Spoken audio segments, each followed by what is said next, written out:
Alright, so we got an 03 Honda Element here, and I'm replacing the rear strut, this rear torsion bar alignment thing, whatever you want to call it. This torsion bar doodad comes with this special socket that's required on these 3 bolts, and you will probably spend the most time messing with this. So be prepared. If you plan to change this thing here, it's really hard to get these bolts and get it all lined up. It's going to be a lot of work. So don't jump into that if you don't want to. These 2 bushings, I got a bushing kit. All these parts were brought to me, and this is a pretty cool way of replacing those bushings, and I'll show that in a minute. But these are just like a, I don't know what the dumb is. That's the polyurethane density, but they don't seem like they're extremely hard, and they're not soft either, just kind of in the middle. So anyway, I hope these work pretty good. The ones that came out were pretty loose in the hole. You could feel the bushing wobble and have lots of slack. So these here just press in with some silicone grease. Hopefully they don't make a lot of noise. So let's have a look at some of this other stuff. These are the boxes that the stuff came in. It looks like it came from AutoZone. They're labeled right and left.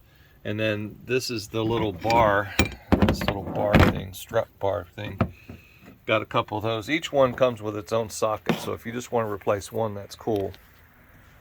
I'm going to show this old one that came off. This is the passenger side one, and if you look in here, you'll see how the rubber is cracked and it's coming apart inside.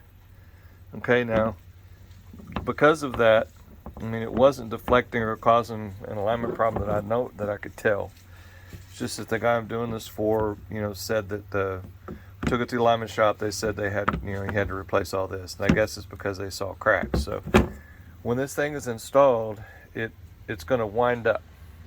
So you're going to want the suspension to be in as neutral a riding position as possible when you tighten this bolt.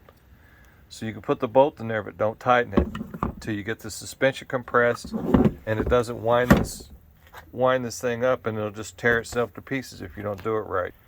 And I will stress once again that this piece is a very important piece, and if you do it wrong, you got problems. I think it comes with a torque sheet. I think it torques for this particular model, it torques to 95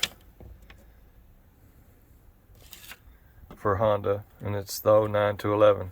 Well, it says 09, this is an 03. It doesn't even show that this model is valid for this part, but it fits, so it's good enough. I'll put it for 95 and call it good.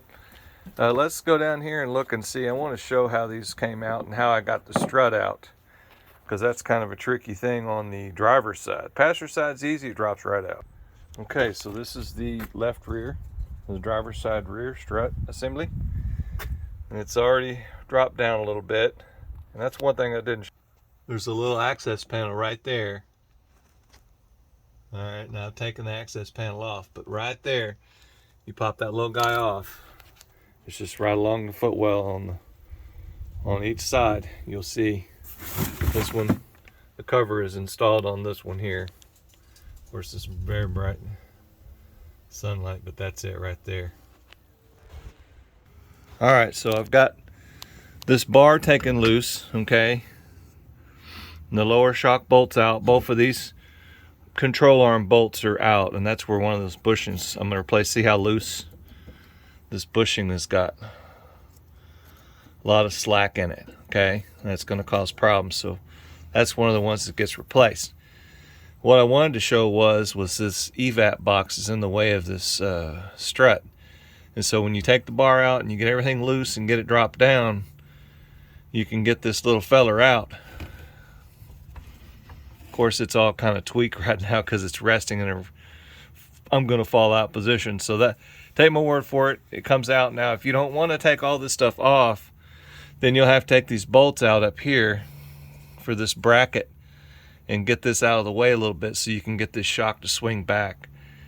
So that's what's holding it. I'm taking all this apart for the bushings anyway, so I didn't mess with this.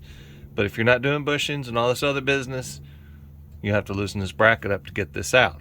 So that's how that stuff looks. And one of the other things I wanted to note about this is a high mileage vehicle, And this rear sway bar bushing, if you can wiggle your bushing around like that, okay, it's got a lot of slack in it, it's going to make a funny sound. So just be prepared to change something like that. And I don't think these are split bushings, okay? Yeah, these are not split. So you'll have to take the end link off, okay, and get some soapy water and slide that bushing all the way over to here. It's not that bad of a deal. Just make sure this is all clean so you can get it to slip. Soapy water does a great job. But if these things here are loose like this, then it's going to make a bump sound while you're going down the road, because this torsion bar is tweaked a little bit, okay, and so it has an opposing force. You turn corners and stuff. This is going to add to it not being very stable. Oh, wait a minute, it does have a split on it. Oh, I didn't pay attention. Well, there you are. Yeah, yep, there you are. You can see how much wear is on this, how shiny that is. But yeah, these come off just with that split. Sorry about that. Sometimes you get cars that have that type of deal. But sometimes what these will do, the material is so hard that it'll make a funny noise. It'll squeak or something and have dirt and grit up in here. You have to wash it out. And if it does get to where it makes that kind of noise, it's going to be damaged anyway. And this bar might even be damaged. So that's just something you just have to look at. So anyway, I just wanted to touch base on a few notes about this. I hope this helps somebody. Y'all have a great day.